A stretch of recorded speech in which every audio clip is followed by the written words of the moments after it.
अस्सलाम वालेकुम दोस्तों मेरा नाम डॉक्टर इमरान कैदिर है और मैं कंसल्टेंट यूरोलॉजिस्ट हूँ। दोस्तों बहुत सारे दोस्तों ने मुझे रिक्वेस्ट की कि मैं इस चीज़ पे वीडियो बनाऊं कि पथरी की वजह से अगर गुर्दे में, मसाने में या नाली में कहीं पे भी पथरी है, उसकी वजह से जो पेशाब में खून आता है, इसके मतलब इंफॉर्मेशन दूं।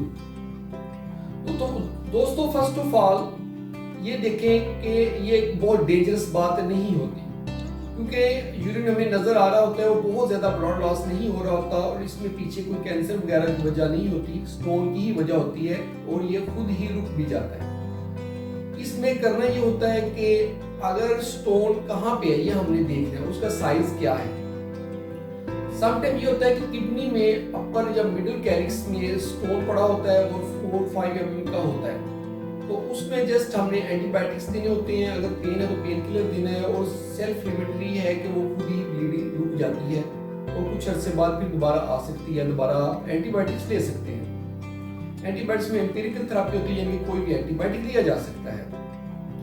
और अगर किडनी के लोअर पोल में स्टोन है, यानी कि किडनी का जो पेंदा है, निचला हिस्सा है, वहां पे अगर स्टोन है तो उन मरीजों में अक्सर ब्लीडिंग होती रहती है। उसमें हम लॉन्ग टर्म के लिए एंटीबायोटिक्स देते हैं, यानी कि 3-4 हफ्ते तक भी हम कुछ लोगों में एंटीबायोटिक्स देते हैं। इसके अलावा जब किडनी में स्टोन मूव करता है, यानी किडनी से यूरेटर में आ जाता है या यूरेटर से ब्लैडर की तरफ मूव कर रहा होता है, तो उस वक्त भी इंजरी होती है म्यूकोजा की, यानी कि जो अंदर वाली लाइनिंग है किडनी की, यूरेटर की या ब्लैडर की, उसकी इंजरी की वजह से ब्लीडिंग होती है।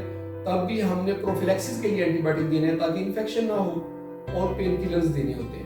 तो इसमें बहुत ज़्यादा इंटेंसिवली हमने कुछ नहीं करना होता कि हम कुछ करें और ब्लीडिंग को रोकें। ये ब्लीडिंग ऑटोमेटिकली रुक जाती है। इसके साथ आपने सिट्रेट डाइट लेनी होती है, जैसे आप लीमू का इस्तेमाल कर सकते हैं, माल्टे मौसमी का इस्तेमाल कर सकती हैं, और अगर गर्मी है तो आप खरबूजा और तरबूज का इस्तेमाल कर सकते हैं। ये चीज़ें इसमें बहुत इंपॉर्टेंट है। और अगर स्टोन यूरिथ्रा में फंस जाता है और ब्लीडिंग हो रही है, यानी कि पेशाब की जो नाली है जो मसाने से आगे है, तो फिर हमें फौरन नाली डलवा कर, यानी कि पेशाब की नाली, जिसको पेशाब की नलकी भी कहते हैं, वो डलवानी होती है ताकि पेशाब की रुकावट को खत्म किया जाए।